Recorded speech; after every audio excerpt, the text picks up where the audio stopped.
अस्सलामुअलैकुम, welcome to my kitchen. कैसे हैं आप सब? उम्मीद करती हूँ सब खैरियत से होंगे। आज आपके साथ मैं बहुत ही नरम, जूसी और मुंह में घुल जाने वाले कोफ्तों की रेसिपी शेयर करूंगी। ना ही आपके कोफ्ते टूटेंगे और ना ही इनमें क्रैक्स आएंगे। रेसिपी स्टार्ट करने से पहले अगर चैनल पर नए हैं तो काइंडली सब्सक्राइब माय चैनल। तो चलिए रेसिपी स्टार्ट करते हैं। यहाँ पे मैंने बीफ का कीमा लिया है 500 ग्राम। ये बहुत ही बारीक कीमा है, मशीन से 2 दफ़ा निकला हुआ है। जितना बारीक कीमा होगा उतने ही अच्छे कोफ्ते बनेंगे और इसमें पानी भी बिल्कुल नहीं होना चाहिए।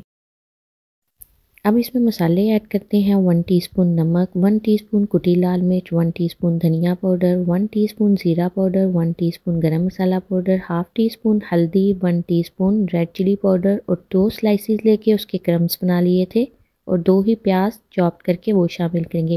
प्याज चॉप करने के बाद मलमल कपड़े में डाल के पानी अच्छे से निचोड़ लें। उसके बाद इसमें एक अंडा जाएगा और अब इन तमाम चीज़ों को अच्छे से मिक्स कर लेंगे। जब तमाम मसालों को अच्छे से मिक्स कर लेंगे तो इसमें एक ऐसी चीज़ डालेंगे जिससे कोफ्ते बहुत ही नरम, जूसी और मुंह में घुल जाने वाले बनेंगे। यहाँ पे मैंने 1 टेबलस्पून क्रीम का ऐड किया है। आप चाहें तो घर की मलाई भी शामिल कर सकते हैं। इसे अच्छे से मिक्स करेंगे। बहुत अच्छे से गूंदना है जैसे आटे को गूंदा जाता है। और ये देखें इसका टेक्सचर, तमाम चीज़ें यकजान हो चुकी हैं और इसमें एक रेशा सा बना हुआ है। अब क्या करेंगे, थोड़ा सा मिक्सचर लेंगे और उसे एक हाथ से दूसरे हाथ से प्रेस करते जाएंगे। इस तरह इनकी एयर निकल जाएगी और ये बहुत अच्छे मीट बॉल रेडी हो जाएंगे। हमने बहुत बड़े साइज़ के भी नहीं बनाने और बहुत छोटे साइज़ के भी नहीं बनाने। ये देखें इसमें कोई क्रैक नहीं है, ये बिल्कुल इक्वल शेप का है। इसी तरह मैं तमाम मीट बॉल रेडी कर लूँगी। ऑयल को मैंने पहले ही गर्म करने के लिए रख दिया था। अब इसमें कोफ्ते ऐड करेंगे।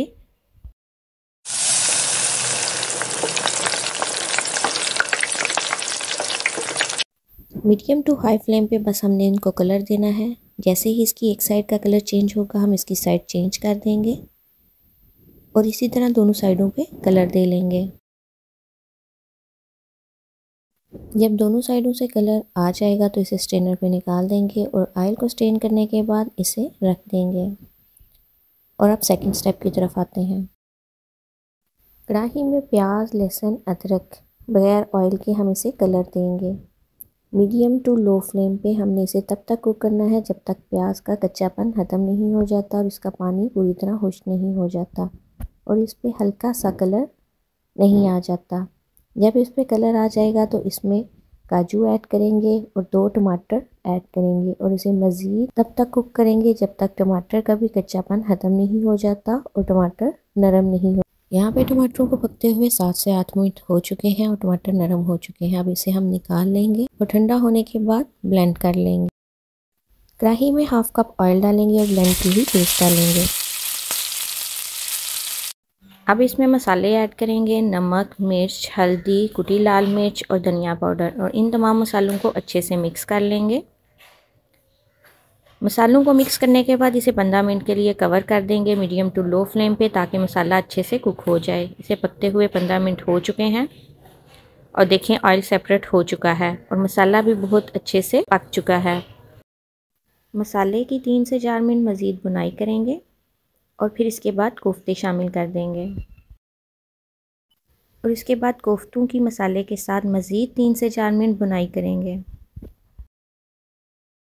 यहाँ पे मुझे बुनाई करते हुए 7 से 8 मिनट हो चुके हैं। ऑयल सेपरेट है और मसाला भी बहुत अच्छे से भुन चुका है। अब इसमें हम पानी ऐड करेंगे। आपको जितनी ग्रेवी पसंद है आप उतना पानी ऐड कर लें। यहाँ पे मैं 1 गिलास पानी का ऐड करूँगी और इसे कवर कर दूँगी 15 से 20 मिनट के लिए। 20 मिनट के बाद हमारा सालन तैयार है। ग्रेवी बहुत अच्छे से पक चुकी है, ऑयल भी सेपरेट हो चुका है। अब इसमें गरम मसाला ऐड करेंगे, धनिया ऐड करेंगे, दोनों चीज़ों को मिक्स करेंगे। 5 मिनट का दम हो सके तो दे दें ताकि धनिया का फ्लेवर ग्रेवी में शामिल हो जाए। आप इसे रोटी और नान के साथ सर्व कर सकते हैं। अगर आज की रेसिपी आपको अच्छी लगी हो तो थम्स अप करें, अपने फ्रेंड और फैमिली के साथ शेयर करें। मिलते हैं नेक्स्ट वीडियो में, तब तक के लिए अल्लाह हाफिज़।